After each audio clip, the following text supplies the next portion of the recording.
సల్మాన్ ఖాన్ తెలంగాణలో 10,000 కోట్ల రూపాయలనేది ఇన్వెస్ట్ చేయబోతున్నాడు. యెస్.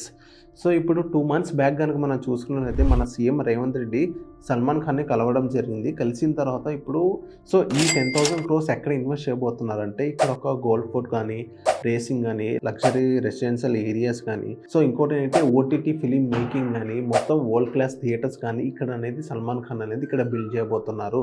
అండ్ మొత్తం ఓవరాల్‌గా హాలీవుడ్ అండ్ బాలీవుడ్ తలదన్నేలాగా ఇక్కడ తెలంగాణలో ఇక్కడ నిర్మించబోతున్నారు. అందుకే మన సీఎం రేవంత్ రెడ్డి సల్మాన్ ఖాన్‌ని మొన్న ఎళ్లి కలవడం జరిగింది. మన వీడియోస్‌లో కన్నా మనం చూసాం. సల్మాన్ ఖాన్ అండ్ రేవంత్ రెడ్డి వీళ్ళిద్దరు పక్కన నుంచొని మొత్తం ఒక వేవ్ ఇవ్వడం జరిగింది. ఏంటంటే ఈ 2 మంత్స్ బ్యాక్ వీళ్ళిద్దరు కలవడం జరిగింది. ఇప్పుడు సల్మాన్ ఖాన్ వాళ్ళ వెంచర్స్ అనేది ఇక్కడ 10,000 క్రోర్స్ పెట్టి ఇక్కడ స్టార్ట్‌అప్ చేయడం జరిగింది. ఇదొక ఎక్స్‌పాన్షన్ అని చెప్పుకోవచ్చు హైదరాబాద్‌కి. ఏదైతే వరల్డ్ క్లాస్ ఫిల్మ్ స్టూడియోస్ కానీ మొత్తం ఇక్కడ నిర్మించబోతున్నారు. ఇది ఒక నెక్స్ట్ లెవెల్ ఉండబోతుంది. అండ్ నెక్స్ట్ ఇదే 10,000 క్రోర్స్ అనేది ఇక్కడ ఇన్వెస్ట్ చేస్తున్నారు కదా! ఇది ఎప్పటి వరకు కంప్లీట్ అవుతుంది అని మీకేమైనా తెలిస్తే కింద కామెంట్ చేయండి.